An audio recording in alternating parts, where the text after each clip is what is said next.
to Touch by Prayer. I am your host, Lisa Perna. I am super excited today. Oh, no, seriously. Like, I've been excited in the past, but like tonight, I am ridiculously excited because my guest, she's been to heaven. Like, seriously, she has been to heaven. She has been like translocated. Her spirit's been taken. I mean, we're going to get into the whole how it happened, but just take away the doubt, take away the fear, listen with ears, see what your heart says, because I think that what my guest, Kim Robinson, is going to tell you about heaven is going to blow your mind. So I would like to introduce you to Kim Robinson. Welcome to Touch by Prayer. I'm so excited to have you here. This is going to be such a great show. Hi, I'm glad you invited me. Wow. And it's so funny how God, like, I saw that you had what's his name, Colton from Heaven is for Real, right? Mm-hmm. Colton Burpo. Colton Burpo, and I saw a picture with you two, and just something inside of me stirred up and said, contact her, because I think we were friends on Facebook, and I'm not quite sure how we became friends, but I think we have some mutual friends. Mm-hmm. I think so. Okay, so let's get down to business. Yeah. Let's start talking about heaven, because that's one of my favorite topics, because I think that there are some people who believe that heaven is going to be like a really long church service. That's one of the things that's when Jesus started showing me heaven and started taking me there and showing me the fun things. I asked him, why are you showing me all this fun stuff? I'm not a pastor's wife. I'm just a mother of two that live out here in a log house. And he said, because most people know that heaven's real, but they don't know that it's fun. And he said that I want you to tell them that heaven is real and fun. He said they think that all they're going to do is just sit around and worship, which is amazing, but he has planned for each person individually what is fun for them. And so I would come back and I would just write down the trips, the events in detail, because that's what women do, right? We tell everything in detail. I'd write it down in detail and just kept it. It's kind of like a journal, like a diary. And I just kept it because I was Baptist. Who am I going to tell? I didn't have anyone to tell, so I just kept them all written down. And then in the last few years, he told me to start typing them out and putting them in a book and start sharing some of the events and some of the experiences that I've had in heaven. And so that's kind of how it all got started. So, okay. So let's talk about the whole Baptist thing, because Baptists they don't necessarily believe in the gifts of the Holy Spirit. Right. So speaking in tongues, out of body experiences, translocation, that's a little out there. Well, yeah, it's out there, but it's biblical. Right. It's biblical. I think we forget that because we have a supernatural daddy, and people forget that. They think that if we are created in the image of God, which we are, that's who said, let us make man in our image when he was speaking to Jesus. Right. So we are able to do like what Jesus did. And Jesus was able to actually walk through walls. He was able to go wherever he wanted to go. So, and right. Now, I did get a chance to read your book, which is Heaven is Real. And Heaven is Real, is fun. And fun. It's real and fun. Yes. Well, whenever I was trying to think of the name of it, he reminded me of Colton Burpo, his book. Yes. Mm-hmm. And he was telling me, not only is heaven real, and then all of a sudden I saw his book kind of flashed in my mind. He said, but it's also fun. He said, that's what I want people to know, is that it's real and fun. So, okay. So you're just saying to yourself, okay, so here you are, you're minding your own business. In fact, I think if I can recall the book, you were washing clothes. You're in the laundry room, correct? But the first time that he took me, I would spend time soaking, which I didn't know that's what it was called. Soaking is maybe new for some of you. That's just when you go away and you're quiet and you just focus on Jesus. And I was in my utility room in front of the washer and dryer, and I had on my little cassette tape. That tells you how long ago that was. And I had been reading some scriptures and talking to Jesus and just telling Jesus how much I loved him and how wonderful he is. And I was listening to my music, and I was in my utility room with the door locked, just pushing everything out, just being by yourself. You've got to come away and you've got to spend time, and no one can do that for you. That's something that you've got to do for yourself. You've got to come away and spend time, just you and Jesus. And so I was just worshiping. And then I heard Jesus's voice, because you know how you practice. You practice hearing his voice by writing it down, finding the scriptures that go with it. And when you start finding that, he tells you to call somebody, or you feel like that he's telling you to call somebody. So you call them and find out that they needed that. And so that's how you learn his voice, is you practice. You've got to practice. You practice his voice. And so I had been practicing, and I knew his voice. And he said, because I was standing worshiping, he says, sit down and get quiet. I want to tell you something. So I said, okay. So I sat down on the floor in front of my washer and dryer with my little cassette going. And he said, get still. So I kind of just quieted my mind down. He said, now come up here. I want to show you something. And I thought, I don't know how to come up here. How do you come up? How do you come up? I don't know how to come up. And then I saw like his hand reach down. I had my eyes closed, but I could see like his hand with a white sleeve reach down for me. And by faith, I reached up by faith and took his hand. And it was like, I was there. I just instantly stepped out of the earth, and I was instantly standing in heaven. And I was standing in this beautiful green grass, and Jesus was standing in front of me, about as far as, 15 feet. And he comes walking up to me, and he gives me a big hug and a kiss. And I was just standing there, I'm like, with my arms down to my sides, like, Jesus is hugging me. I don't know what do you do? Do you hug him back? Do you stand, And so he was just hugging me, and he took me by the hand, and he said, you want to see your mansion? And I thought, I know that that's scriptural. That's in the Bible. And I said, yes. And so we started walking, and it's really hilarious. The story about how you walk in heaven, I'll save that for later. But so he took me by the hand, and we just started walking. And he first place he took me was my mansion. And the cool thing in heaven is we were barefoot, for one thing. And I'm in Arkansas, if you can't tell from my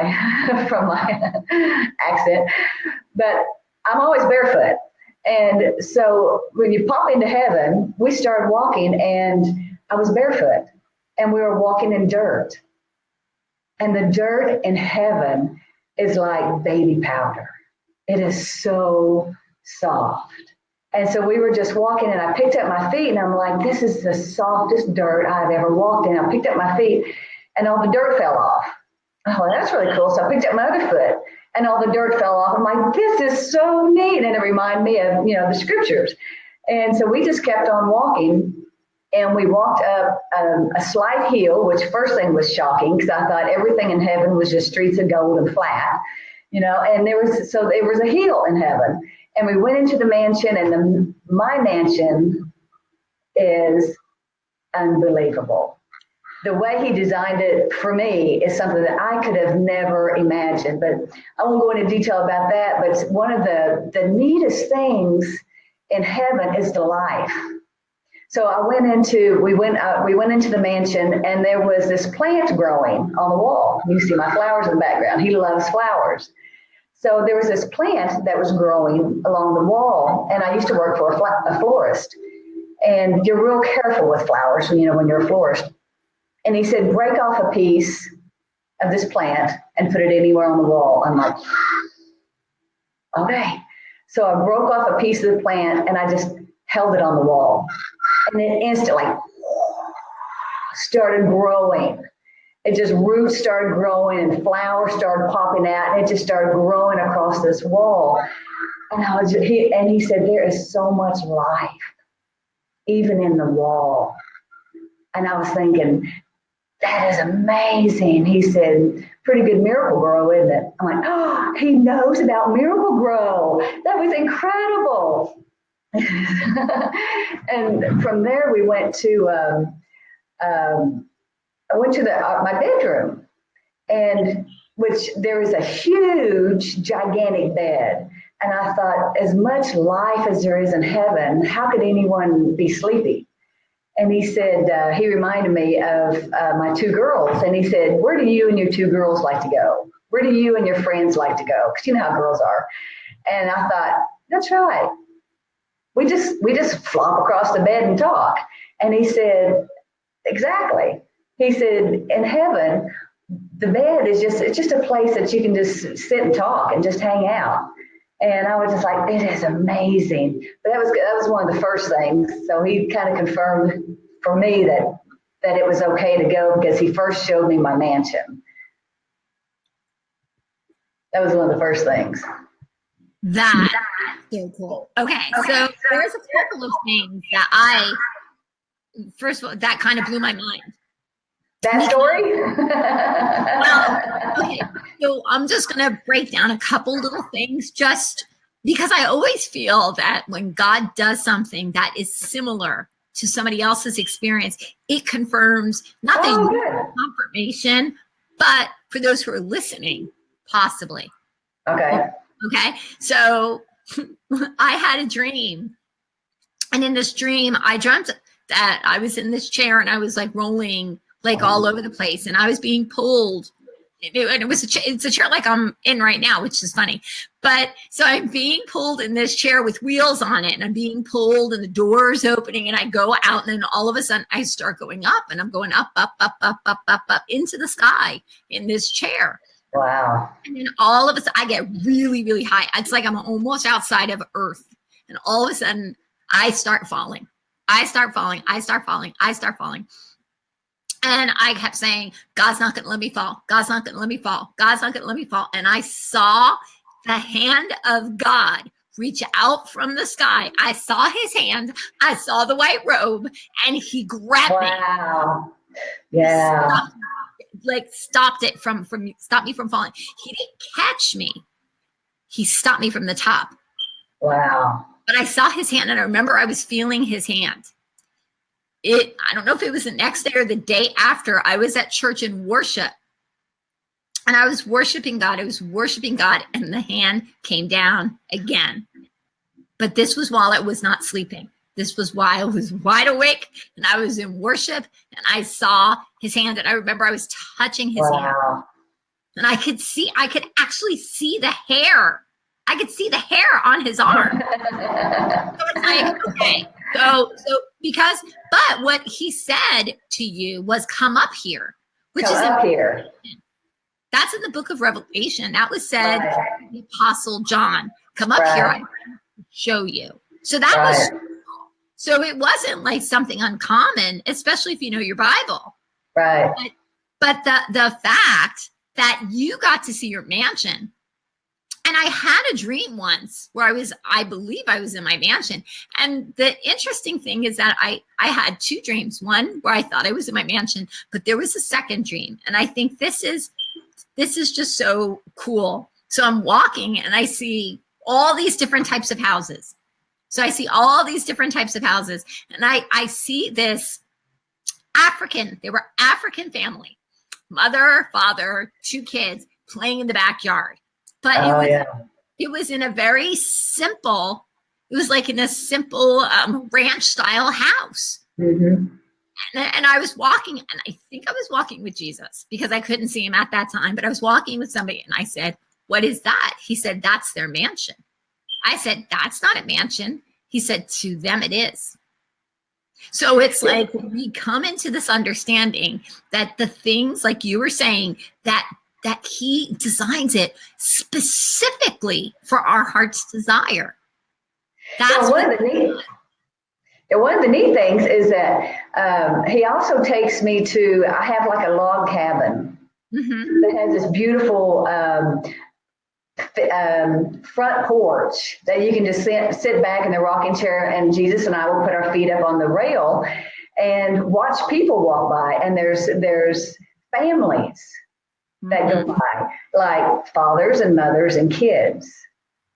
They'll go by and play, and there's huge, big green fields, and there's streams that they play in, and the families are still together. The families are still together, and they love each other, and they laugh and they play. And so when we were at this log house, my log cabin, you know, he said that it was my house, and I said, I thought the mansion was my house, and he said, I have more than one place for you. And I'm like, yay! But one of the neat things about the mansion is when he showed me, there was no furniture in it at all. There was no furniture.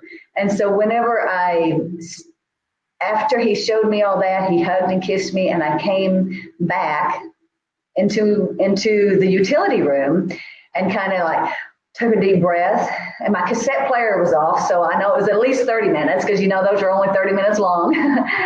And I realized that in the mansion, there was no furniture.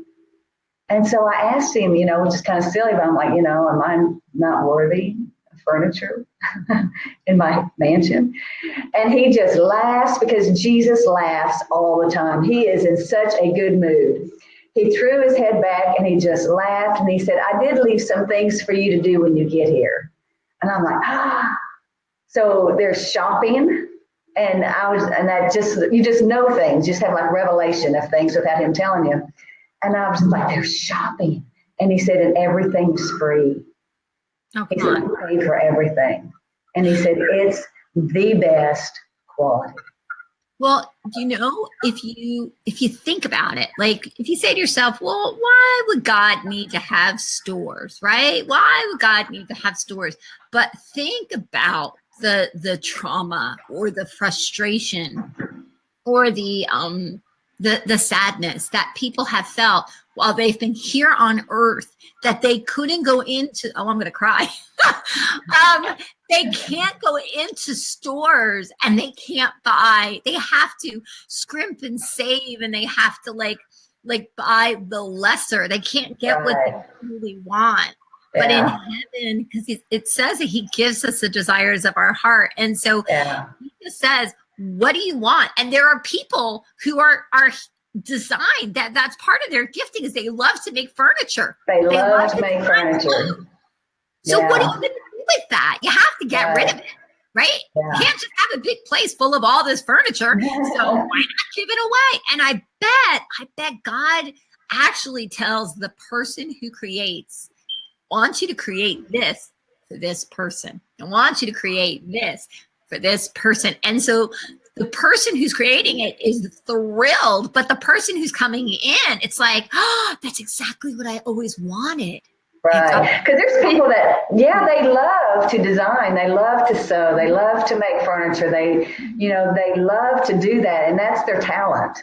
You know, and so whatever your talent is, whatever you love to do here on earth, you get to do that in heaven. Like, I'm a photographer, have been for 30 years.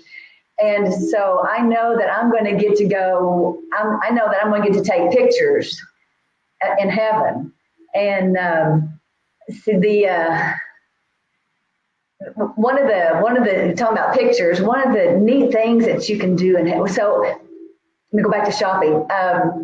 He takes you to heaven and shows you things to heal your heart, because you've got things in your heart that he wants to heal you of.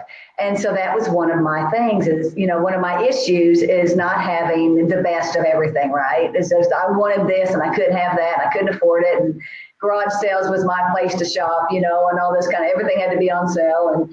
But after going there and knowing that when I get to heaven, I'm going to have the best of everything, that I can stop at garage sales and pick up that chair, or go and, you know, go to the secondhand clothing store and get those clothes or whatever, knowing that it's okay, because when I get to heaven, everything is the best. It's the best quality. And so it just really frees you. Just, there's no lack. You don't feel like an orphan. You know that your daddy is taking care of you. And, and that's kind of some of the mindset that we have. Some of us kind of have an orphan mindset, is that we think that he's not going to take care of us.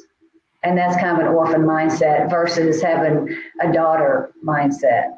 When you know that you are a daughter of God, that there's no lack, that he is going to provide for you. He is going to be there. He is a safe lap that you can go sit on. He is someone that loves you, and he is safe. He loves you, and he's going to provide for you. And you don't have that orphan mindset that you have to fight for everything, and you've got to fight, and you've got to claw your way to the top, and you've got to be the best, to get to be better, and all this, because that's an orphan mindset. When you know that your daddy loves you, you cheer for other people when they get a promotion. When they get the furniture, or they get the diamond rings, or they get the big car, or they get the new house, you cheer for them, and you're truly in your heart happy for them, because you don't have that orphan mindset of, well, I'm not ever going to get it, because your daddy loves you, and it just really frees you. It heals your heart, and it just really frees you up from being very competitive and feeling, like an orphan. Yeah. And I think that's really the key is, one of the things that Jesus said to the disciples, he said, in my Father's house is many mansions. Yeah. I'm going to prepare a place for you. That's scriptural. But if we start to think about it, we can say, well, he doesn't necessarily mean a mansion. Well, no, he really does. It is really a mansion. It's huge. And that's the thing. It's like, well, do we need a mansion? Well, no, we don't need a mansion, but it's the stuff that means something, because like one of the things that I saw that one family that just had that ranch, but then I saw this woman. This was the crazy part. And then this was just in a dream. Because I do believe that sometimes we think it's a dream, but you're really there. We're actually there. Yes. You're there. Because this is what I saw. I saw this woman who looked like one of my coworkers, and she was sitting on her balcony of it looked like, I don't know if it was like a townhouse, but it had like that, like townhouse, like balcony where you can go and sit and have a cup of coffee. And I saw her, and she looked exactly like my friend. So the next day after this dream, I said to her, can I ask you a question? And her sister was very, very religious. She loved God. She died of cancer. And so I said, can I ask you a question? She said, sure. I said, did your sister always want to have a condo or a townhouse? And she said, well, how would you know that? And I said, well, because she got one. She has one in heaven. It's beautiful. And she was so happy. And she looks a lot like you. Now, I've never seen her. I said, she looks a lot like you. And she said, she does. I mean, she does. And I said, well, I saw her drinking her coffee. I'm so happy that there's coffee in heaven. There's coffee. And there's chocolate. And you can eat. The cool thing that everything is cool. And so the chocolate in heaven is incredible. It's just absolutely incredible. So Jesus and I were talking and walking, and he gave me a handful of, it's like chocolate covered grapes, which sounds kind of weird, but it was like grapes dipped in chocolate. It had the texture of a grape. And it was just amazing chocolate. I've been to Switzerland, and I tried to find any kind of chocolate that tastes anything like that, and it's hard. The best thing that I could find in the United States is Dove chocolate, and I thought, how funny it's got Dove chocolate, But one neat thing in heaven is that whenever you eat, say you're peeling an orange, you can take the peels and you can just drop them. And they just vanish. There's no trash. There's no trash in heaven, and you never have to go to the bathroom. Thank you, Jesus. All the women out here say, yay. Wait. No lactose intolerance, right? No upset stomachs. No People upset have stomachs. digestion issues. Not fair. No, yeah. There's so much life and there's so much joy, and you really can fly in heaven. It is the coolest thing, and you can fly, but you really don't need to. But flying is more like it's more of a game. And in my book, I have some of the flying games that Jesus and I have done. And you can fly, and you don't just like flutter, I mean, you fly faster than a rocket. You fly faster than, I was on an airplane after this flying game that we played. And I was sitting at the window seat and I was watching the plane. We were, 30,000 feet up or whatever you are. And I looked down at the ground. I thought, this is so slow. I mean, when you fly, and it's just, the ground is a blur. It's, and you direct where you're going more with your mind and with your arms. And there's all kinds of games. And you dive in and out of the water, and the water in heaven is, you can breathe under the water, which is really neat, because my mom was scared to death of the water because she was afraid she was going to drown. So when I found that out, that you can go into the river, and you can sit on the bottom of the river and have a conversation with someone beside you. And that's really hard to do the first time, because you can still remember what it's like, that you have to go, and you're like, and then so the person I was talking to at the bottom of the river was laughing because they knew I was having issues. and so once you get used to it, you can talk and you can breathe, and it's just so fun. You don't have to be afraid of anything. There's Jesus and I a lot of times will sit up on these cliffs, because I love cliffs and I love the water. So we spend a lot of time at the water, a lot of time on these cliffs, and we jump off of these cliffs that are huge down into the water, and there's no fear at all. You don't have to be afraid of falling. You don't have to be afraid of drowning. You don't have to be afraid of anything. And you just land and swim, and the water is just so full of life that you float. You don't even have to know how to swim. It's just so full of life. Someone asked me, what is the water in heaven like? And I don't know if this is a good analogy, but it's kind of like a mixture of baby oil and Sprite. Because it's real, it's like slick. The water is like slick, but it bubbles with life. It's just so full of life. It fizzes, and it's just. It's like champagne. Do what? It's like champagne. I'm thinking champagne. Like champagne. Yeah, there you go. Yeah. Bubbles like champagne. That's what I'm saying. Yeah. That's cool. So let me just ask you a couple of questions. So because you started this in 1988, is that correct? In 1988 was the first time. It's when he showed me my mansion. Mm-hmm. Okay, so from 1988 until how long did you travel with Jesus? Did you have these? Even now, yeah. So he taught me how to go to heaven. Mm-hmm. And I didn't even know he was teaching me, because I didn't know you could do it. I was just writing everything down, thinking, if I knew I was in heaven, but I didn't know if you were supposed to go. I didn't know if this was okay. So when I would come back, I would write it down, thinking, well, maybe if I stay there and I don't come back, I need to have documentation of what happened, where I went, what was going on. So so he started teaching me, and sometimes I would come into my prayer room, which is actually where we're videotaping, or where this is. This is my prayer room. This is where we meet. And sometimes I would come in here and I'd kind of go through the religious steps. And I didn't know there were religious steps. I was, Jesus, forgive me of all of my sins. I plead the blood. Forgive me for being angry. Forgive me for this. Forgive me for that. Forgive me of all the stuff. Plead the blood. All that. And then I heard him and he said, will you stop all that and just come here?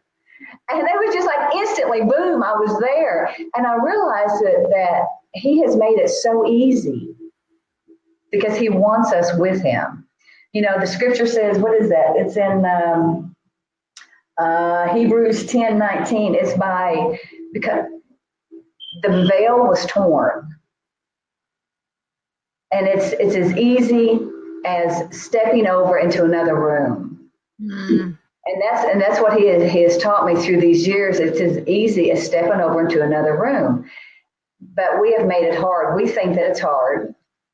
And we have to do all of our religious things when he wants us there.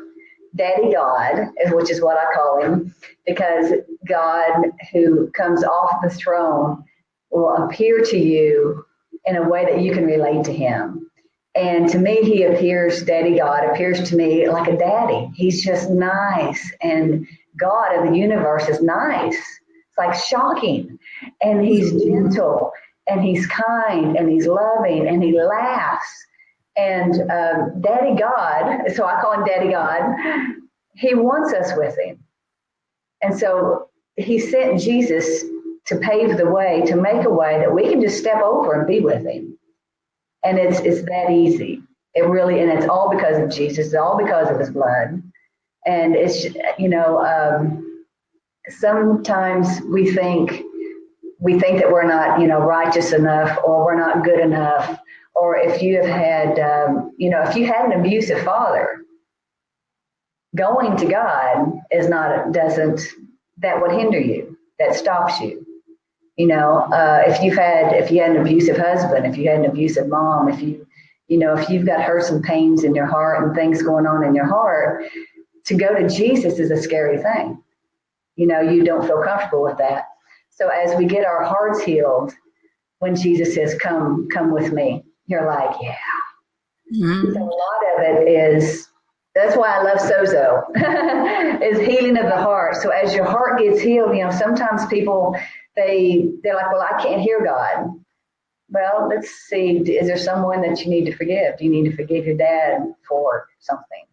Right. And if people forgive their earthly father, then their relationship with their heavenly father just blossoms. They're able to hear him a lot clearer as they're able to, when they forgive their husbands or their spouses or siblings of the way they were treated, and that hurt is removed, then their relationship with Jesus just opens up, and you can hear and you can see. And it's, that's why I teach at our church a workshop on how to hear God's voice and encounter Jesus. And that's getting ready to come up. The last 3 Wednesdays of the month, I'm going to start that back up again. But I love that because it gives people a chance to get their hearts healed and to hear Jesus for the first time and to step over. And it's easy. It's really easy. And it's, it's one of those things that's about identity.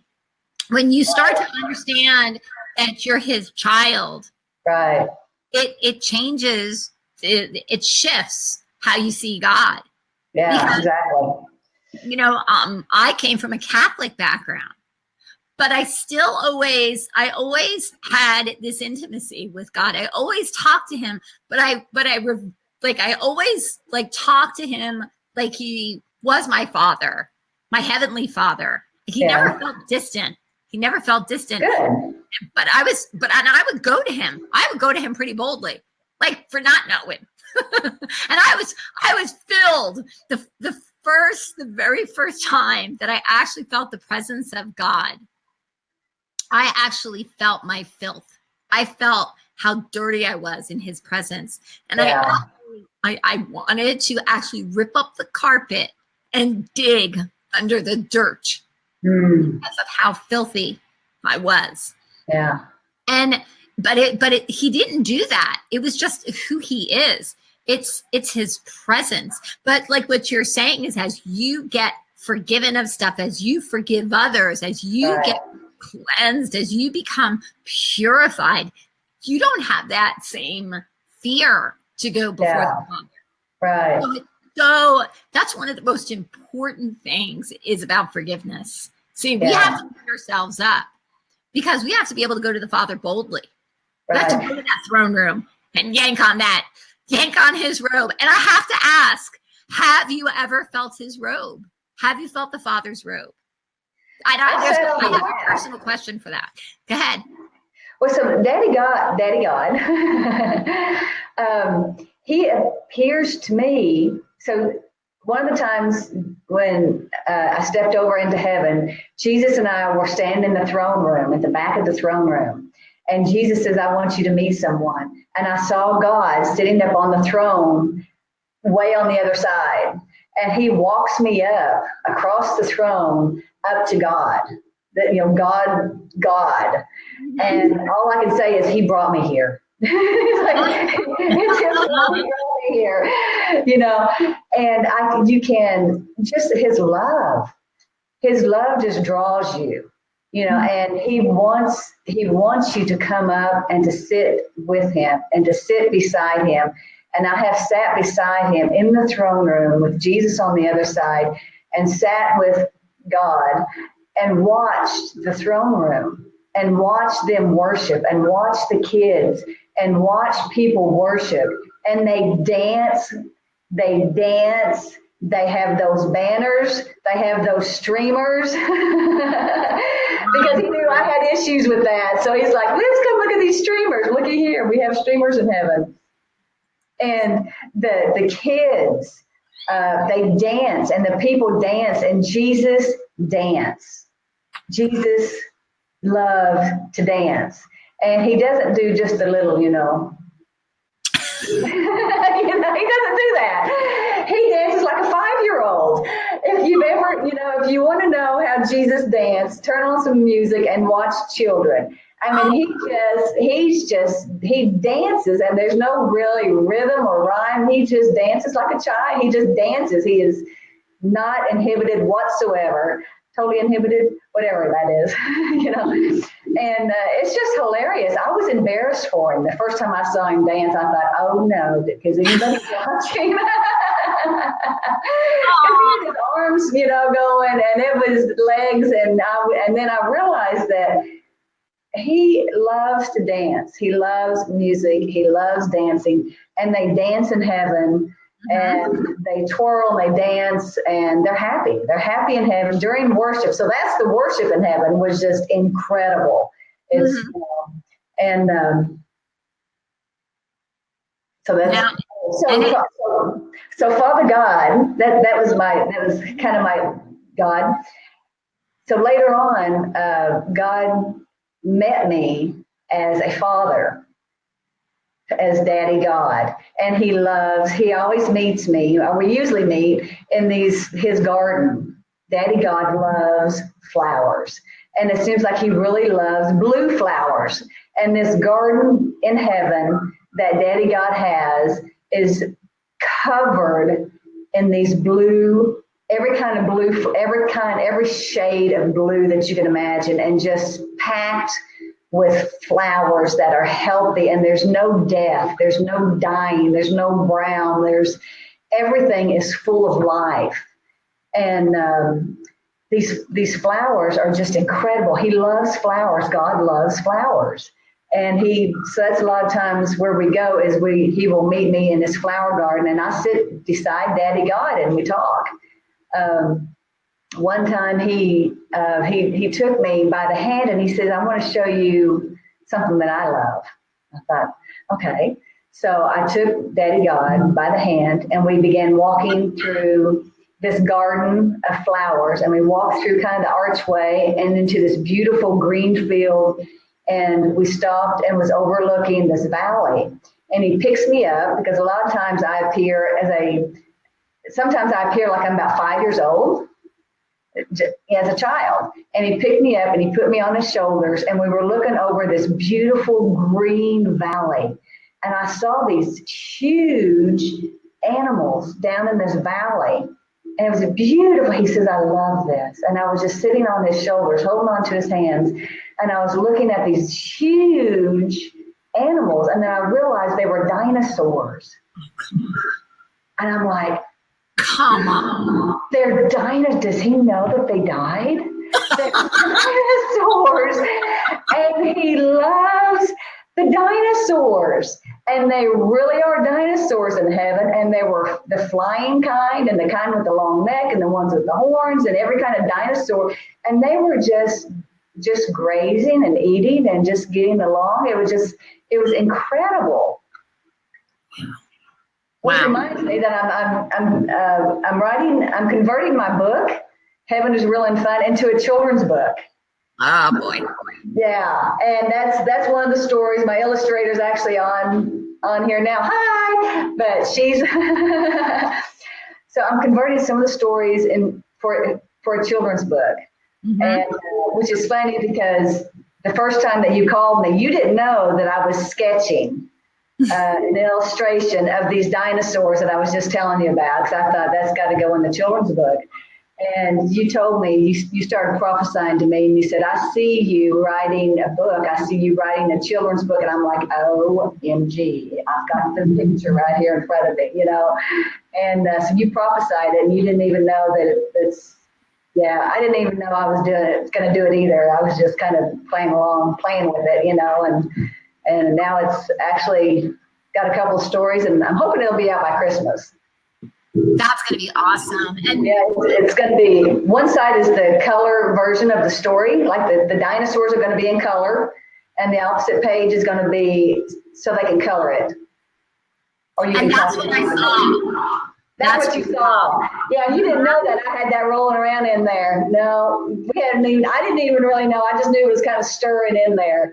Yeah, I saw that it was interactive, that the kids could actually color, and it was to actually release creativity.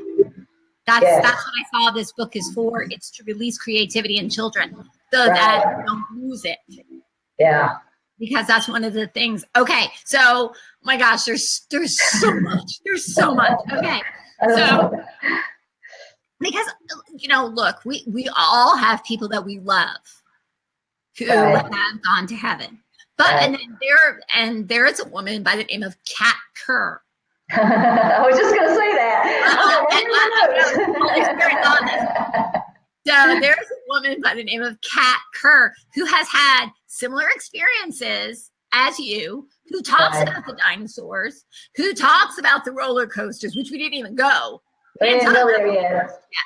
But she confirms all this stuff that you're talking about, but yet you didn't know about her book. You never read her book or heard her story until after your book was out, correct? Right. I already had, so I've been writing mine since 1988. And I didn't know anyone anywhere had any experiences at all. And so when God started telling me to type it out and put it in a book, and once I finally got brave enough to, like, I don't know anyone who writes. I don't know any publishers. I don't know any authors. I don't know anyone who can edit. I don't know anything. I actually don't like reading or English. I actually, in school, I would, on purpose, have my English class right after lunch so I could have a good nap. Because I thought, I'm going to be a wife and a mother. I don't need to know English. I don't need to know, sentence structures and all this kind of stuff. I was a good speller, but I decided I didn't even know English, so I just slept through English. So, of course, God said, I'd like you to write a book. I'm like, of course you do. So when I started looking for publishers, I started Googling, heaven and things like that, and I came up with, heard Kat Kerr had been to heaven. And I looked her up, and I'm like, well, this is interesting. And if you love Kat Kerr, you'll love my book. Yes. And if you love her stories, and so I found her publisher. I found out who she used. I thought, well, if they'll publish her books, maybe they'll publish mine. And so that's how I got Zulon Press as the publisher, which is the same one that she uses. And I called them, and they wanted me to send them just a one of the stories, one of the events to see what they even thought about it. And I sent it to them, and right away they called me back. They said, yes, we want your book. And I'm like, really? Oh no. But so she does have, which I didn't know that she had ever seen the roller coaster. She says the roller coaster is big. It's not. It is huge. It's huge. And it is huge. I love roller coasters. And I don't know if we have time for a little short story of the roller coaster, but when Jesus took me to the roller coaster, because he knows I love roller coasters, so does my husband. That's the first thing we did. Let's go to the roller coasters. But I got on and I realized that this thing is huge. And Jesus and I sat down. We were the first in line, because you're always the first in line at the amusement park. There's an amusement park in heaven for real. And we got on the roller coaster, and I realized it was huge, and it starts off by going over and down. And I was sitting there, and there's not a strap to strap you in, and there's not that big heavy bar to press down and to squish your legs. There's nothing. And so I kind of white knuckled the seat in front of me. I had a grip on this seat because I thought, oh, I'm going to fly it. I'm going to die. I'm going to die right here in heaven on this roller coaster with Jesus. This is it. This is how I go. And he looked over at me, right? How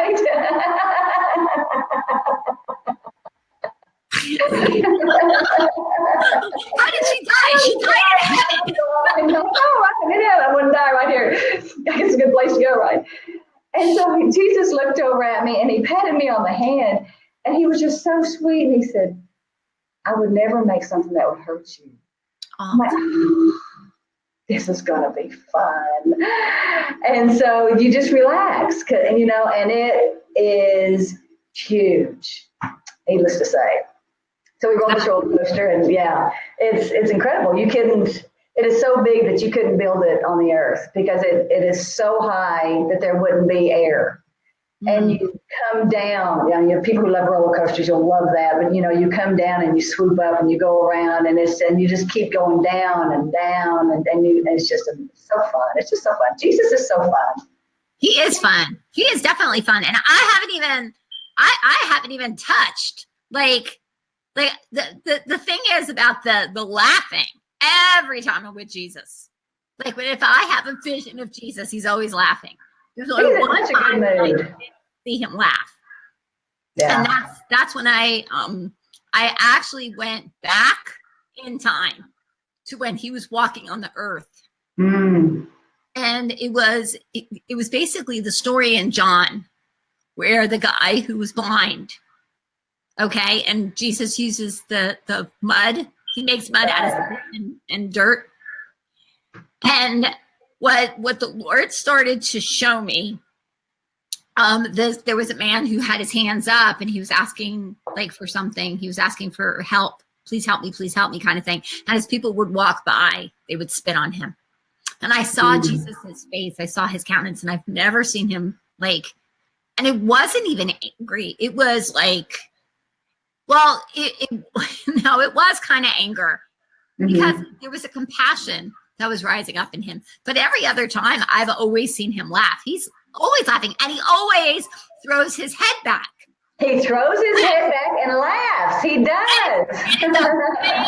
It's a big chuckle. It's not like it's like he throws his head back, and his hair just kind of incredible hair. Do you ever see the Prel commercial where the hair, and it glistens, it glistens, and he laughs this big, hearty laugh, and you can't help but feel his joy. You can't help. So oh my gosh, there's so much. Okay, so I have to ask, because I know that there are people who are probably saying, okay, so you got to do all these fun things, but did you ever get to meet somebody who was in heaven that you were able to come back and tell the person on earth that you were with their loved one? Quite a few times. Mm-hmm. probably one of the coolest ones. It was was this lady. She had a daughter that had, I think she had multiple sclerosis. I think is cerebral palsy or something. I don't remember. But she was in her wheelchair her whole life.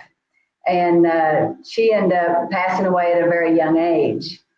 And I was praying one time and I saw her daughter. And I saw her daughter, this is crazy until you hear the whole story. So I saw her daughter riding a whale, swimming with the dolphins and riding a whale. And she was riding on the back, she was on the tip of the whale, and the whale would flip her up in the air and she would do flips and somersaults and scream, whee! And I was like, whoa. And then she told me, she says, tell Mom that I'm not scared of the water anymore. And I was like, okay. So I told her mom that I saw her daughter in heaven and I saw her swimming with this whale. And she was on the tip of the whale. She was on the whale's tail, and the tail would flip her up in the air, and she would do flips in the air and scream, whee, and then would dive. And she told me to tell you that she's not scared of the water anymore. Well, she lost it.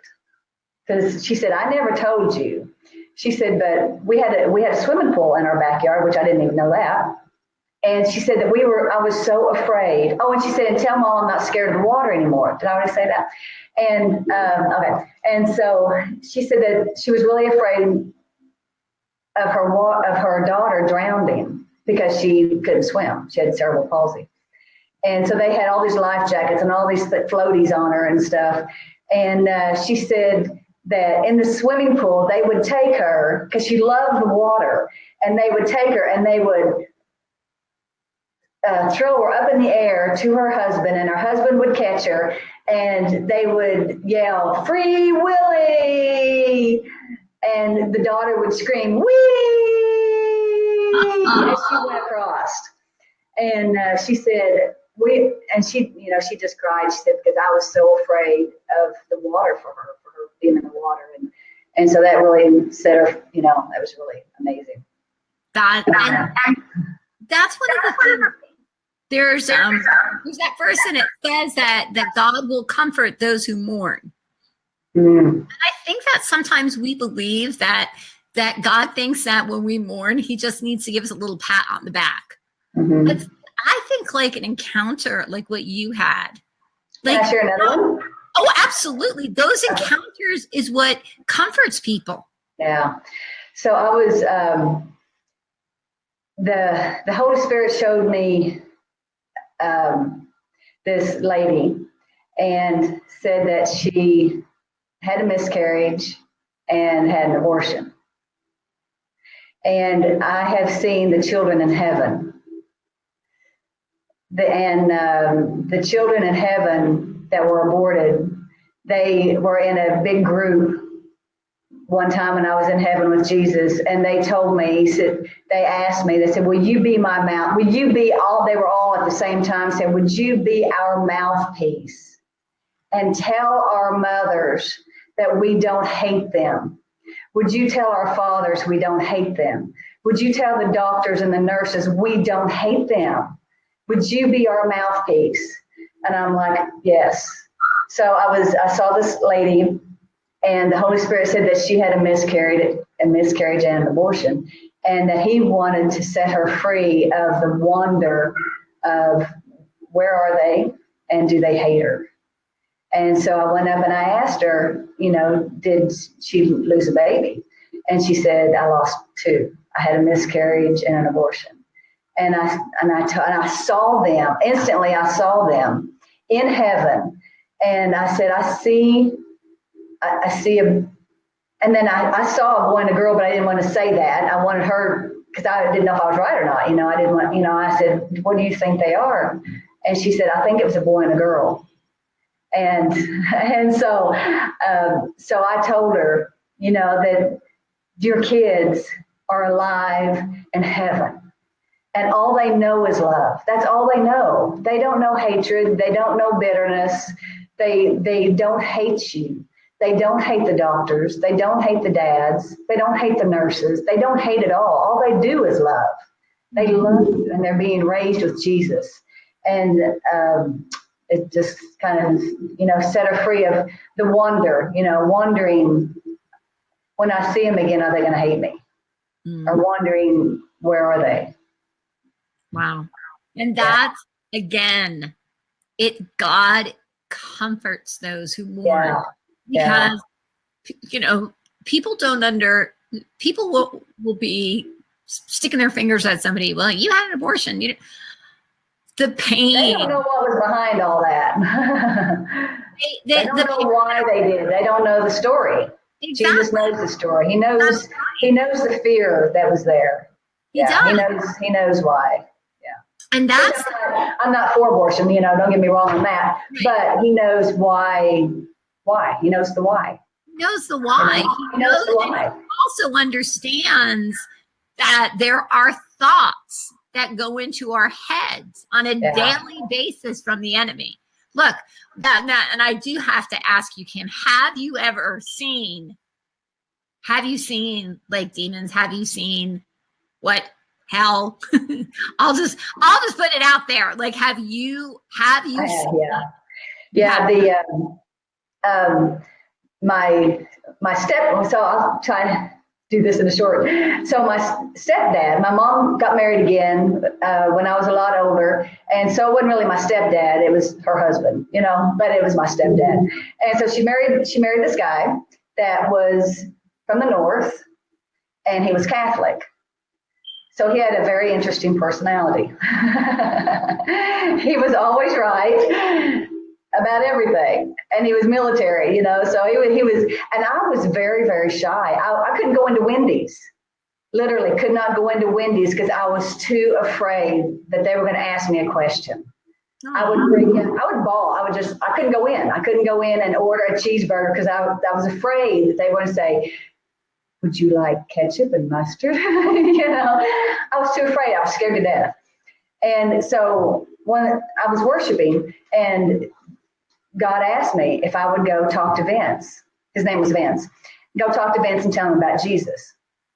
And I'm like, no. And he's like, do you love me? And I'm like, yes. He said, you tell Vince about Jesus. And I'm like, no, I won't. He'll eat me. And he said, do you love me? And I'm like, yes, I do love you. I love you. Don't really like him, but I do love you. And he says, will you tell him about Jesus? Like, So I don't know how I'm going to do this. I don't know how I'm going to do it. So I took my little bitty Bible, went over to the house. My mom wasn't there at the time. She's always home. He comes to the door, opens the door, and hey, Kimmy, as they call me. And come on in. I'm like, oh great, here I go. He's gonna. This is the end of me. And I thought, I don't know how I'm going to start this conversation with this Northern Catholic man who's very in your face kind of person. And he says, come on in. I just got some pictures. I want to show you some pictures. And I'm like, okay, pictures are good. Being a photographer, pictures are good. So we sat down at the table, and he starts opening up pictures of churches.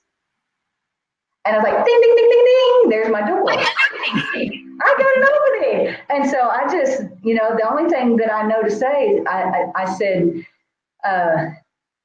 do you know how to get to heaven? Because there's only one answer. If you ask somebody if they're a Christian, everybody's a Christian. Your dog's a Christian. Your goldfish is a Christian. Everybody's a Christian. But do you know how to get to heaven? There's only one answer. So I asked him, do you know how to get to heaven? And he said, well, blankety blank. It's just by being good, not beating the wife, kicking the dog, doing the 10 Commandments, and all this. And I'm sweating, because like, no, that's not right. And I said, well, do you care if I show you what the Bible says? And well, blank, blank, I guess not. He had a cigarette in one hand. He puts a cigarette down. I'm like, well, that's good. And so he lets me go through the Roman road, because I'm Baptist and I was really good at my Romans road. And so I walked him through the Romans road, that the only one that's good is Jesus and all this, oh, it was by Jesus and all this. And I asked him, I said, do you believe that Jesus is God's son? And he's like, no. Well, yes, I do. And so we talked a little bit, and I asked him if he would like to ask Jesus into his heart. And he said, I guess I would. And I'm like, oh, God, I hope this works.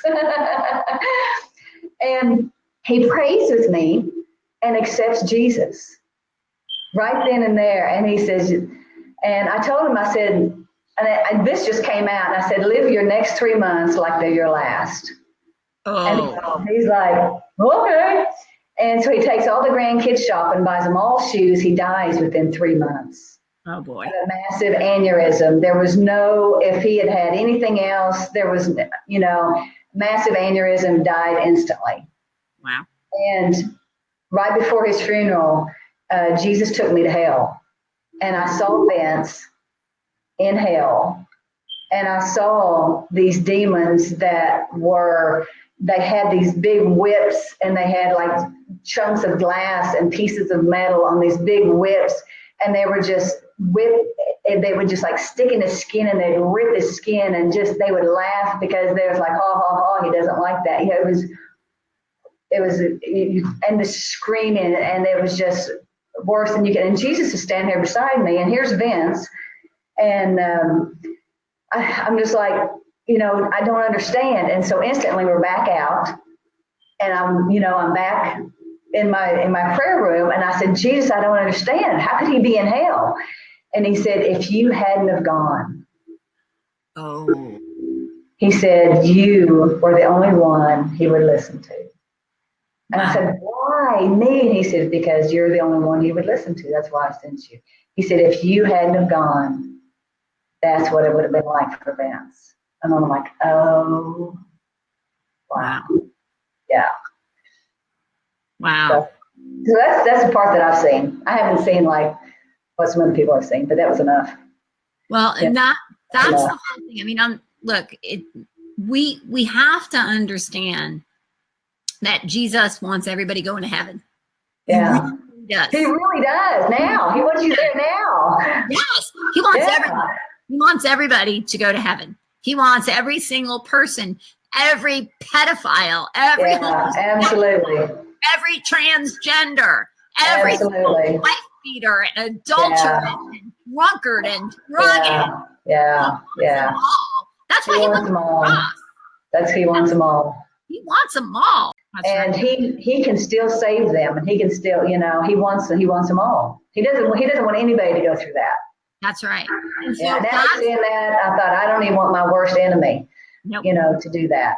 No. But if you really think about it, like if we're not listening to God, if we're not in relationship with the Father, who's protecting us from the spiritual things in the world? Yeah. You know what I mean? I mean, think about some of the different scriptures where it says, you will hide me under your wing.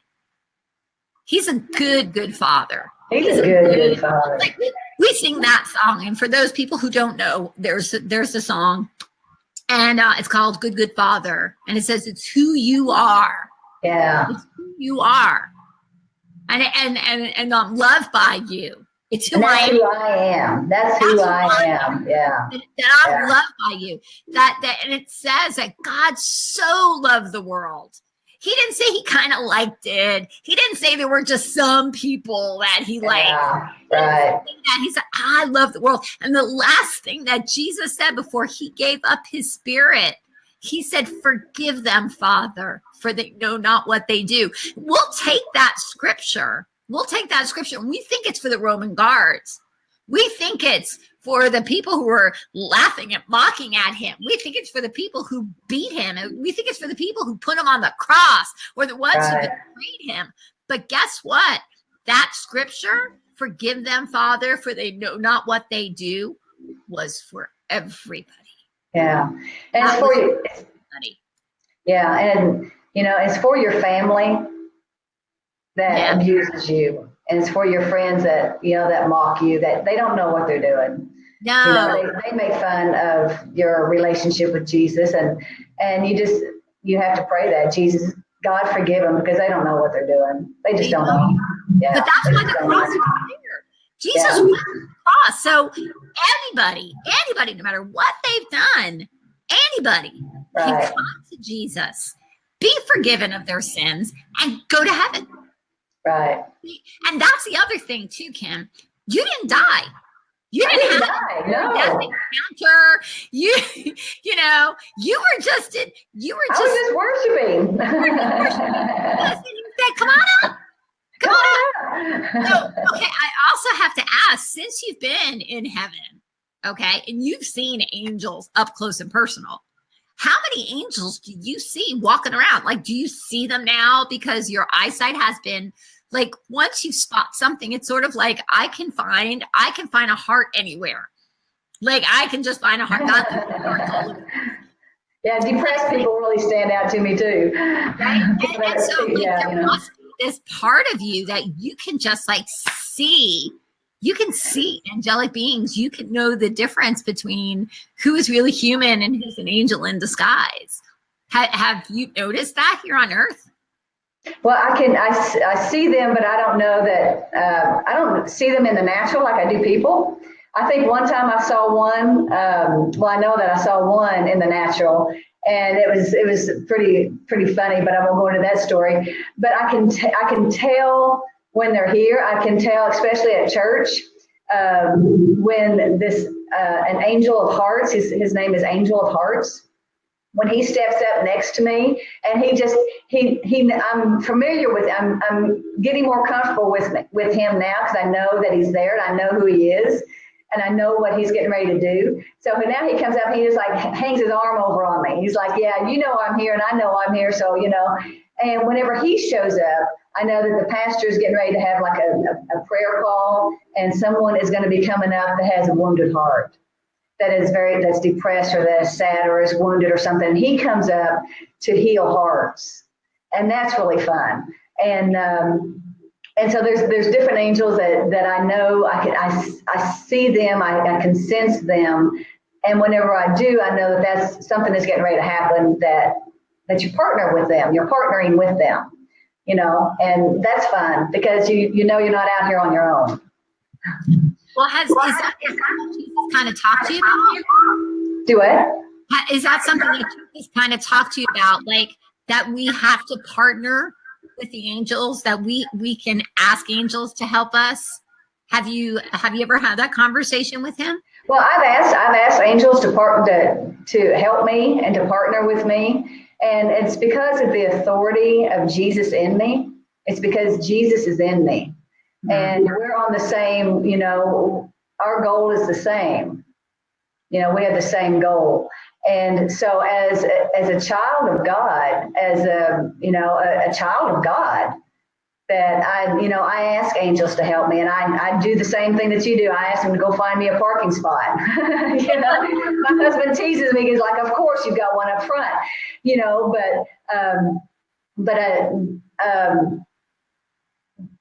like, so the angel of hearts, whenever he walks up beside me, and I know that there is something, the pastor may not call for a prayer up front, but I know before I leave the service that I'm going to run across someone that he is wanting me to minister to, and I can ignore that,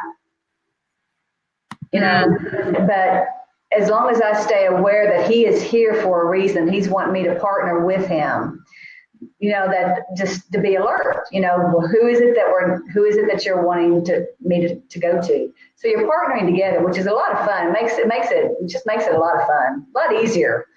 Oh, yeah. So that's one of the things, like, as we started this broadcast, within a few minutes, I started to notice, like, there's some angels around here.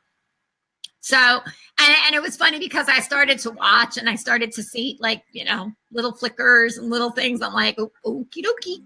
Because somebody once told me, and I thought this was so cool. They actually said that the angels love to listen to God stories. Yeah, funny. Yeah. Yeah, I know that there's creative angels. And like whenever you're drawing or you're doing something creative, you can ask them to help you help you to be, to help you to be creative. Things like that. And I see him dancing in front. I see him dancing like during worship. And I see, and they dance. They don't dance across the floor. They dance going up and they dance going across. And there's in the book, I tell about the entertaining angel. Can I show my book? Absolutely. I think it's backwards. No. Is that backwards to you? Okay. No. So it's Heaven is Real and Fun. So there's a story in there that tells about the entertaining angel. The first time I saw one on an airplane, which is just hysterical. And I took that book and I turned it into an audio book because I don't actually like to read. So I have an audio. So it's me that read all the stories. And then I also have some CDs that you can get on my website, or you can go to Zulon Press. You can go to Elijah List if you want to download the PDF. They carry that. And but so in the book it tells about the entertaining angel, it's pretty hysterical. So, can you tell us about the entertaining angel? The entertaining angel is, he kind of pops in whenever I'm bored, and he entertains me. Isn't that hilarious? But sometimes, yeah, and sounds crazy. I know. I'm sorry. They're ministry spirits sent to minister to us, and I'm bored. So he comes to minister to me, to entertain me. And he'll come marching across like he's in a band, and it's just, I'm like, oh my God, what are you doing? And he's like, you're bored, so I'm entertaining you. And he marches across, and so it's very normal. That's what they're sent to minister to you. Mm-hmm. And I think we're going to be coming into that, like in this next season, where we're really going to start to see angels. That's one of the visions that I had. That like people on their phone, they're like, dude, I see an angel. It's gonna be like viral, know. But it's because God is like trying to say, look, this stuff is real. That's why I think like you wrote your book. I think that's why Kat Kerr wrote her book, because God will always confirm. That's who he is. He confirms things. And so if he's going to confirm heaven, and he has two separate people who don't know each other, who wrote similar experiences, that's confirmation. At least that's what And so I love Kat Kerr. Yeah. He's just trying to tell us that he is real and he is fun. He's not an angry God. He's not an angry God. He's very nice. It's interesting because some of my, especially like during worship, I have, I don't know if I actually leave my physical body, but I do have these encounters, these heavenly encounters. And the last one that I just had, which was just a couple of days ago, I was sitting on a swing and so I'm sitting on the swing and during worship, I'm going like this, just like I'm on a swing and I can see myself. But this is like the cool part. This is like the really cool part. And I haven't shared this, but so I'm on this swing and I see butterflies because I love butterflies. Oh no. Right? And they're like coming around me and everything. And then the next thing, this is so cool. Okay, so I had this bird here on Earth and his name was Gaston. And it was a little cockatiel, and it was my bird, and I love this bird. But after I had my son put everything into his mouth. And so we didn't want him to eat Gaston's poop because he would throw his seeds out of his cage, and sometimes there would be, he would poop on his food and he would throw it out of the cage because he was so smart. But as I was sitting on this swing and I saw the butterflies and everything, and I'm being pushed by, I don't know if it was the Father, if it was by Jesus, I'm not quite sure. But my bird came and sat on my shoulder. How fun is that? And he was nuzzling up, and I'm in worship, and I'm swinging, and I'm having this vision, and I start crying. I haven't thought about my bird in so long. Because somebody asked me, somebody said that our animals are not in heaven, and that's not true. That's not true. And I saw my dogs. I saw some of my dogs. I saw a cat. I I saw a cat who I was praying for something, and I saw a door that was opening, and I would see these like mice go into this door. And it was like every time this door opened, I would see these 3 mice go in, and I would see these go in. I was praying with somebody, and I said, "What do I do?" And she said, "Well, I don't know." She goes, "Why don't you ask Jesus?" And next thing you know, I saw one of my cats. And the cat went in to the door and started coming out with the mice hanging from its mouth and dropping the mice at the feet of Jesus. And when it was completed, it sat and he pat the cat on the head. Because those mice were not like good mice. They represented the enemy. Yeah. So spiritual realm. My cat was used to go and take, because as the door opened, these mice would run in. Okay. There were open doors. And so every time the door opened, there were at least these critters who were going in. Right. And so he took my cat that was here on Earth, Snowball. Yeah. Wow. His cat to go and to do things, because we just like our animals have spirits too. Yeah. Anything that God creates, he puts his DNA, he puts his love in it, he puts his fingerprint on it. He doesn't. And the animals talk. The animals talk in heaven. They talk. Yeah. Their mouths don't necessarily move. I have a horse that I ride in heaven with Jesus in the army. There's an army of God. I didn't know, but their mouths. So like with the dinosaurs, Daddy God and I were riding these dinosaurs. I know that sounds crazy. It sounds crazy to even say, but we were, and the dinosaurs talk, and their mouths don't move, but you hear everything they say. And the animals, you're talking about the swings. I swing a lot in heaven with Jesus. And so the swings are hilarious. You're the only other person I've heard that says that they swing. But our swings, they're not attached. Next time you swing, look up, because they're not attached to anything. No way. The coolest thing is they're there, but they're not attached to anything. And so you can they're huge, and you can swing.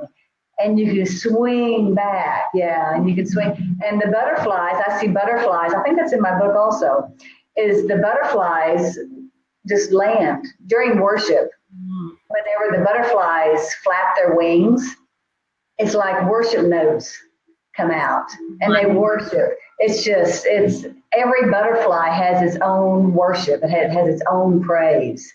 And one of the things that Jesus said is whenever you raise your hands during worship, the butterflies will sit on your fingers and they will worship with you. Oh, yeah. That is so cool. Yeah. So it's very easy during worship. It's very easy to step over into heaven. Even though you're in church, it's very easy to step over and be with Jesus and worship with Jesus in heaven. And that's actually what happened, is as I started to worship, the first time that I ever actually saw Jesus's face, it was during worship. Yeah. And he danced with me. Yeah. And he said, dance with me, Lisa. And I was like, loves to dance. He loves to dance. He loves to dance. He can waltz, man. He can waltz. Did you watch the Olympics of them ice skating, the couples that ice skated? Because Jesus and I, we ice skate. Dance, ice skate, like couple skate. And it's just so beautiful because you just flow. And what he's trying to teach you to do, so whenever he's showing you something, he's trying to teach you something at the same time. So whenever you're dancing, he's trying to teach you to let him lead. Let him lead. And so whenever we ice skate, if you're not letting him lead and letting him direct the moves, it's just real rough and everything. And so whenever the Olympics were on, I had my husband, make sure that we watched the couple ice skating, and they were just so kind of rough, and they didn't flow, like you do with Jesus, except one couple. It was a brother and sister, and they represented like Jesus and I dancing. And I was wondering about that, and he said because they know each other, and so whenever you're dancing with Jesus, it's as you get to know him, you learn to flow with him. And so whenever he's wanting you to go talk to someone, or he's wanting you to say something to someone, you're learning to flow with him. So you're dancing with him as you're ministering to other people. And that's exactly what he said to me, Kim. He said that if you let me lead, he said, I will dance you across the floor. I'll dance you across the world. Yeah. We'll dance together. Yeah. And it was interesting because one of the things that I said, because I actually use this, and it was just that it just sounds better than pick up your cross and follow me. Right, doesn't it? It does. Like, I don't know how to do that. And that's and some people got very upset about that, because that's about, but yes, it's about dying to flesh when you give over your control to someone. Absolutely. That really is giving up your control when you let somebody lead you, because you don't know where you're going to go. Right. Because you're going to go blindly. Right. If you trust, it's a beautiful, beautiful dance. Just like you were saying but besides you doing figure skating with Jesus, you also went snowboarding with Jesus, and you played in the snow. And the snow in heaven is so fun. The snow in heaven's not cold. Thank you, Jesus. It's, and you can snow. You can ski, and you don't even have to know how to ski. And the snow is incredible. It is so soft and fluffy, but yet you can still make a snowman, and you can have snowball fights. And you don't have to wear all these clothes because you're not cold. You're cool, but you're not cold. And you can jump off the cliffs, and ski and land. And if you fall, you never get hurt. That's so cool. You don't get hurt. You just keep on skiing. And he laughs and he crashes. He doesn't always ski perfect. He does crash, and he just laughs and gets up and keeps going. One of the things that we got to do is ride motorcycles. I had my own motorcycle, and he had his own motorcycle. And the motorcycles in heaven, you go fast, and you cut corners like you would not believe. And you cut these corners that's on these cliffs and up on these mountains. It's not just like a little moped going down, Main Street. I mean, it's fun. It's so fun, and it's so exhilarating, and he loves it. But the motorcycles, I was looking at them because I used to have one, and I was like, well, how is this running? But I really couldn't figure out what it was, because it didn't have an engine. It's almost like it was using the air as energy, but there's so much life everywhere. So I don't know how the motorcycles in heaven work, but it's fast and it's incredible. If you love motorcycles, you're going to love motorcycles in heaven. And you don't get hurt. If you crash, you don't get hurt. Okay. And the other thing I want to talk about is the portals. That there are portals that people, our loved ones, can see. Yes. They can see the people that are here on earth. And it's not, this is like the interesting part is, so I didn't read this in a book. I did, and I don't know if it was in your book. Did you talk about portals that people can see? I don't think so, huh? But have you seen these portals that it's almost like they can look down and they can go exactly. It's almost like they're there. It's not like they're a ghost, but it's almost like they become like they become a part of here on earth. And that's what I saw. I saw this vision, and it was very interesting because Kat Kerr kind of talked about it. But God doesn't take anything from us. He only gives. He gives and gives and gives.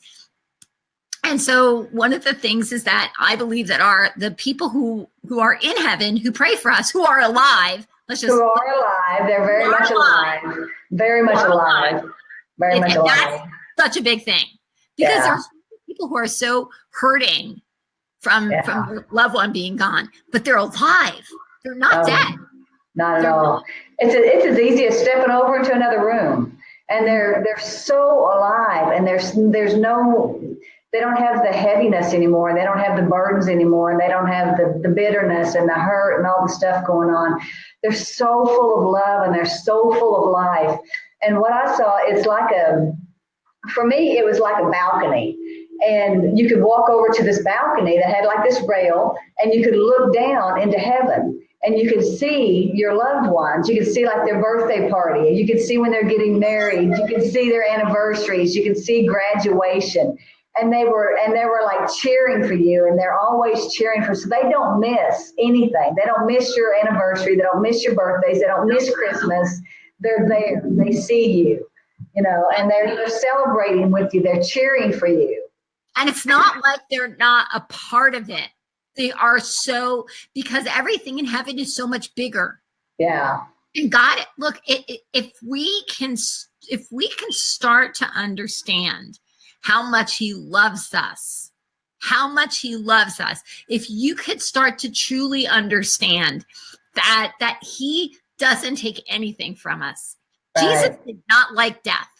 He did not like death. That's why he said, death, where is your sting? Because he took it back and he gave life everlasting. That's where the people are. They're alive. They're having fun. They're laughing. And Jesus could be interacting with every single person at the same time. At the same time. Omnipresent. He is omnipresent. Yeah. That means he's everywhere. Yeah. He can be in heaven. He can be here. There is enough Jesus to go around. He can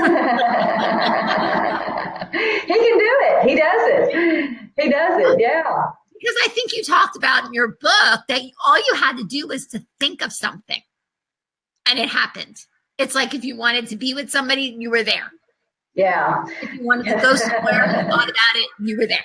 Right. Yeah, in heaven, so like if you're, for example, Jesus and I were standing in our mansion, in my mansion, and there was a picture on the wall. And it was a picture of an amusement park because I love roller coasters. And so it was a picture of an amusement park. And he like takes me by the hand, and you step through the picture and you're instantly at the amusement park. Come on. And so there was a lady that was standing beside me. I didn't know who she was. And I didn't know who she was, but we saw the roller coaster in the picture. And we looked at each other, and we both knew we love roller coasters. And so we just took a hold of each other's hands and stepped into the picture, and we went and rode the roller coaster. And one of the neat things in heaven also, and then you step back and you're back in your mansion, is the way you travel, you don't have to fly. You can just, if you want to go to the amusement park, if you want to go to a planet, you can travel to the other planets. Mm-hmm. Is you can just think and you're there. You can just,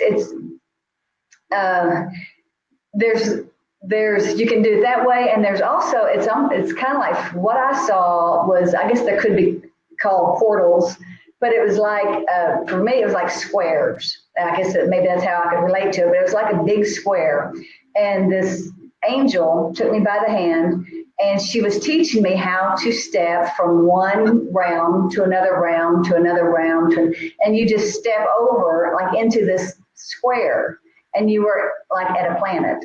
And then she took me by the hand, and we stepped through another square, and we were at the ocean.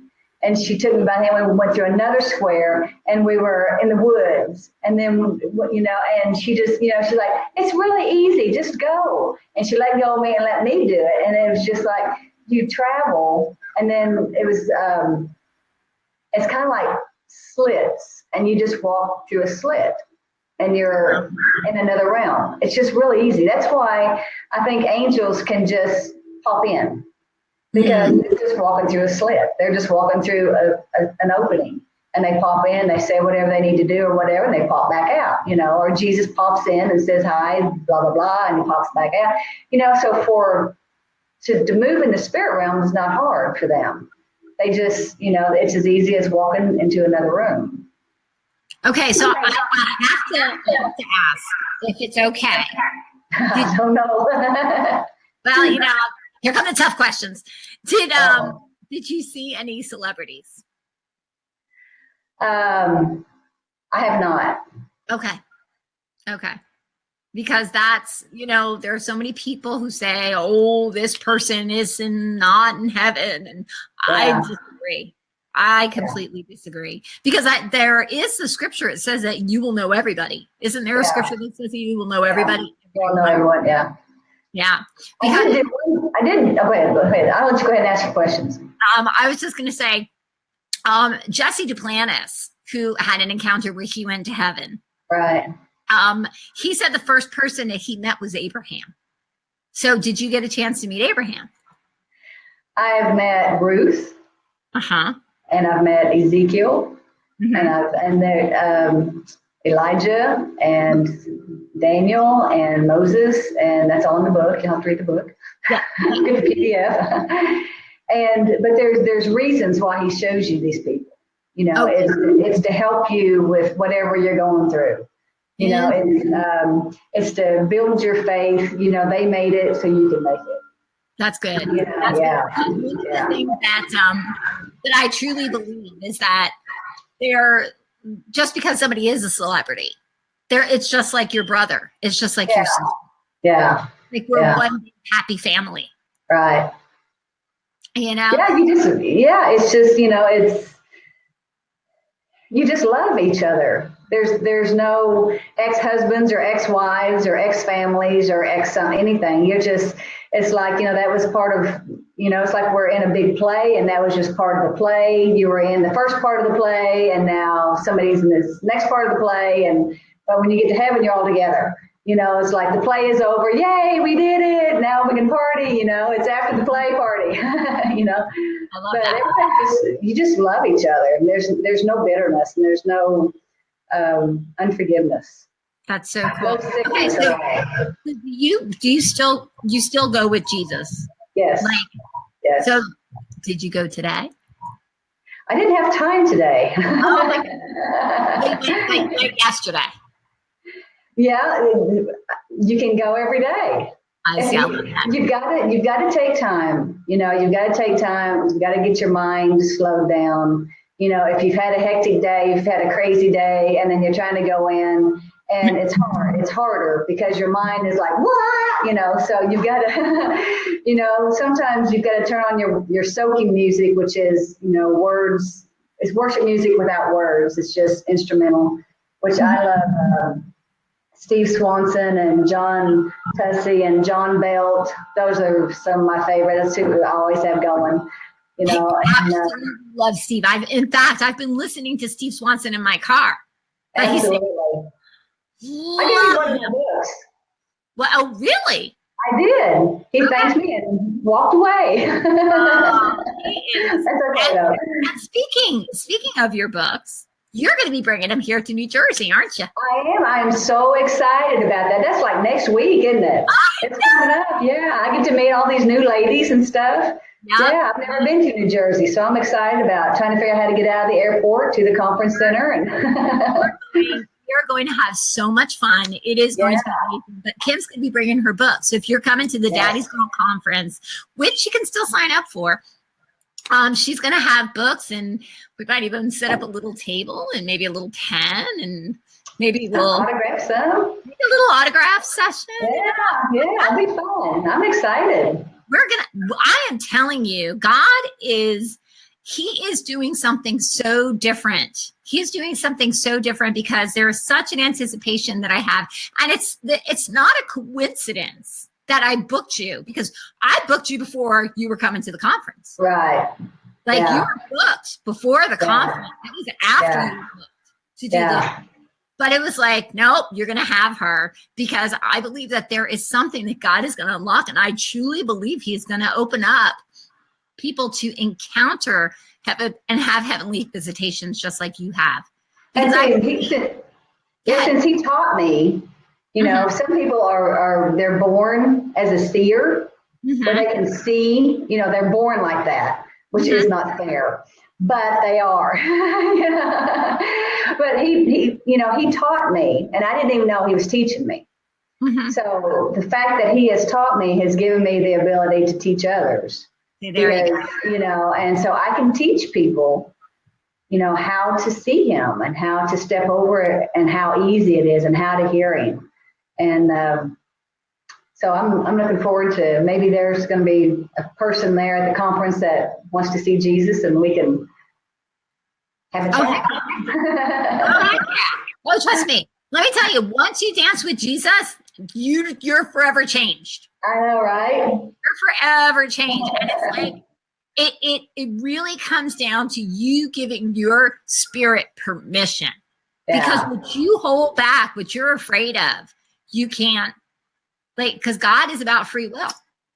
And so we have to enter. It says, enter the throne room boldly. No fear. Like, get out of here. Yeah. That's in Hebrews. Yeah. And it says that Jesus is in the Father. Mm-hmm. And then we're in Jesus, and Jesus is in us, and we're in the Father, and we're in Jesus, and Jesus in the Father. So it's that easy. I mean, we're already there. He's in us, and we're in him, and he's in the Father, and we're in the Father, and so we're already there.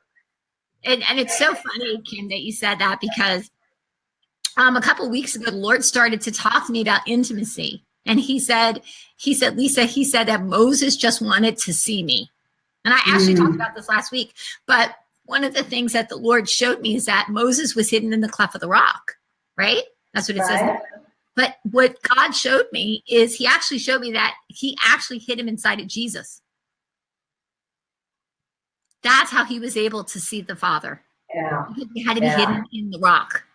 Right. And it's like, we hear these scriptures, and it's like, sometimes we don't get it. Like even Revelation, for instance. Yeah. John saw some pretty crazy stuff. And we can say, well, it was his imagination. He didn't know what to do. But if everything comes from heaven, right, everything is created in heaven, and then it's filtered back down here, right? Yeah. That's why the roller coasters are getting bigger and better, and just because people are having dreams because they've been going to heaven and they've been seeing these crazy roller coasters. They're like, dude, I just have an idea for this great roller coaster, not realizing that they're seeing glimpses of what God is doing in heaven. Because he does all the creation.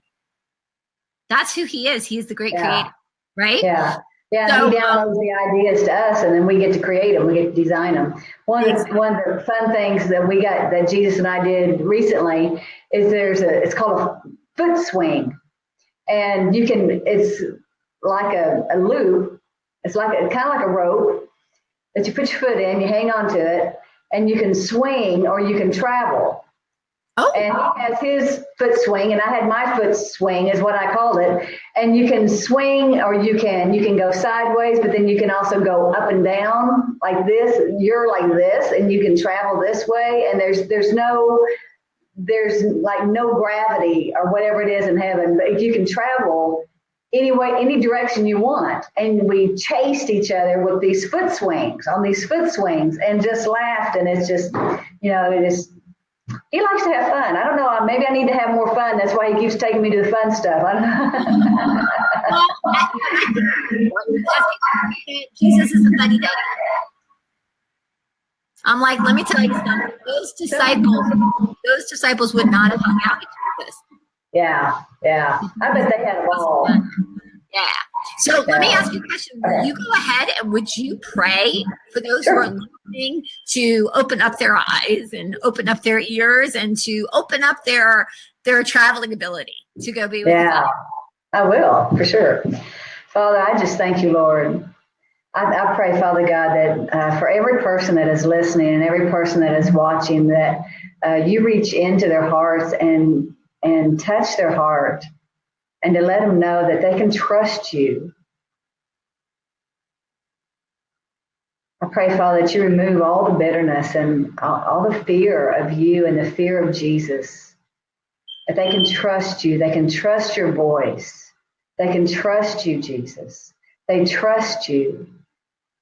I thank you, Father, for and give them the time to slow down and to come away and to be quiet and just to soak with you and to trust your voice. Trust what they see, trust what they hear, that you are good. Daddy, you are good. Jesus, you are good, and they can trust you. And teach them that what they're seeing is you and what they're hearing is you. Thank you, Father, that they will never be the same. Their relationship with you will never be the same. In Jesus' name, amen. Amen. That was good. That was super good. Okay, so if people are interested in getting your book, how would they do that? What is your website? They can go to my website, which is www.heavenisfun.com, because the name of the book was too long to make it into a website, so I shortened it as heavenisfun.com is the website. They can go to Elijah List if you like the PDF and download it from there.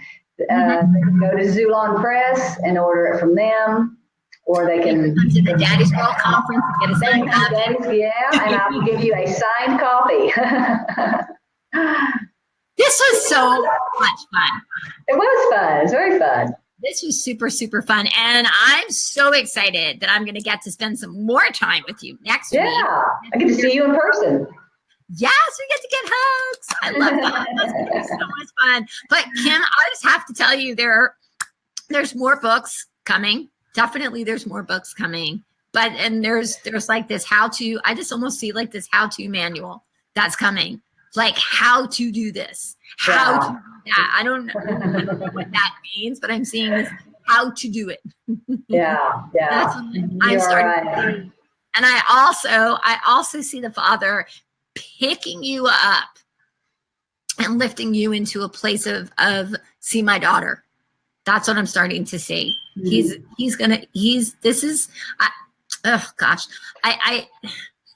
I just have to say this. It's not that it's touched by prayer, please, but it's the Father's timing.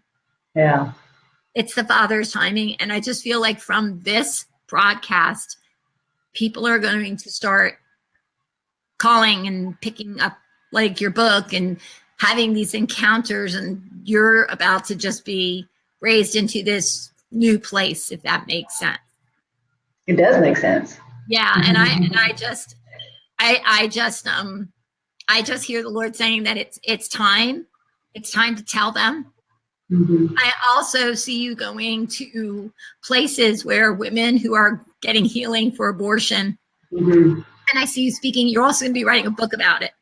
I also see this book, and it's really about it's titled so beautifully. It's like it's almost like a love story about like the to help to heal the women. And it's almost like from the children's point of view, to be like their mouthpiece, as they were saying. But I just see this beautiful book that is just going to heal so many women who have had to make difficult decisions of whatever the reasons, just whatever the reasons were. But it's going to help to heal them, because there's such a brokenness and such a place in them that they as much as they try to recover, it's very difficult for them to recover. Right. And I just see that God has this beautiful book inside of you. And it's almost like a lullaby. Oh my gosh, that's okay. It's like a lullaby, but it's written for children who have either had if they had miscarriage or an abortion. Yeah. To help to heal. It's like a bedtime lullaby, but that their children are safe and they're with the mothers. Yeah. And mothers. It's definitely to mothers. And I can even see it. It's like this pretty, pretty soft blue book. He loves blue. He does love blue. He does love blue. That's what I just saw. So I just bless you in your ministry. I just bless you in your speaking. I just speak increase, and in every single book. Let that book be tripled and quadrupled in the readers that are coming. But I just know that this is a launching pad for you. This is going to start moving things, and this is going to start to shake things up, because people need to know how real heaven is, but more importantly, how much fun it is. How fun it is, and how easy it is to go see the Father. Yes. That's what he wants. He wants his kids with him. He wants his children with him. Yes, and he doesn't need you to wait until you die. Right. Yeah. Try. It's time. It says that you can be. It says that we are seated with Jesus. Yeah. We are seated with Jesus. That means we can see. Yeah, that's right. You just gotta learn how to trust what you're seeing. It's all about trust. It's all about trust and intimacy. Absolutely. And so you go into that secret place and that's another thing I just saw. You're going to do like a kind of like a music with like a book that's going to help. It's going to kind of help people to go. It's almost like a passport. That's nice. It's like That's the name of the book. Passport. Passport to heaven. Oh, I like that. There you go. Passport to heaven. So I don't know. Pray about it, and we'll see. But this has been. I could talk to you for hours, and once you spend time with me, you're gonna see. And there are going to be so many other women who are want to sit and spend time with you because your stories are so awesome, but you are just so sweet and so real and so generous with your time and with your stories. And I just really appreciate you coming on so much. Thank you. Yes. So if you guys are interested in getting a copy of Heaven is Real and Fun, because it is fun, you can go to Kim's website, which is heavenisfun.com. You can also friend her on Facebook. Yeah. You can also go to the Elijah list and you can get a PDF, but I believe a Kindle is coming. Yes? Kindle is coming. That there's going to be a Kindle version coming? I think it downloads as a Kindle. Yeah, you can do Kindle or PDF. I don't think so. I think I just got the PDF. I didn't think I think it does Kindle also. Oh, it does. Okay. I think so. You can also get a copy of Kindle. If people are interested in finding out where you're speaking, they can go to your website, Heaven is Fun, correct? Yes. Perfect. And my email is on there also, and then I also on the website, my email is on there if you want to contact me that way. I also have a YouTube channel that you can go to that's on the website. You can click on and you can hear more of me teaching and some more stories and some of the audio. I read some of it. I've got some of those things on there. So there's other things on there if you go to the books YouTube channel. Hey, get the CDs because let me tell you something. There are people sometimes when you get yourself into that atmosphere, start listening to those CDs, boom. Right, the heavenly realm. Right. Kim, this has been such an honor and such a pleasure. Thank you so much for coming on Touch by Prayer. Yeah, you're very sweet. Thank you for inviting me. Absolutely. And thank you guys for tuning in. Remember, if you're interested in coming, if you're a woman, you're interested in coming to the Daddy's Girl Conference, it is next week, May 18th through the 20th. It's here in New Jersey. You can find out more information by going to my website, touchbyprayer.com. We have another show next week.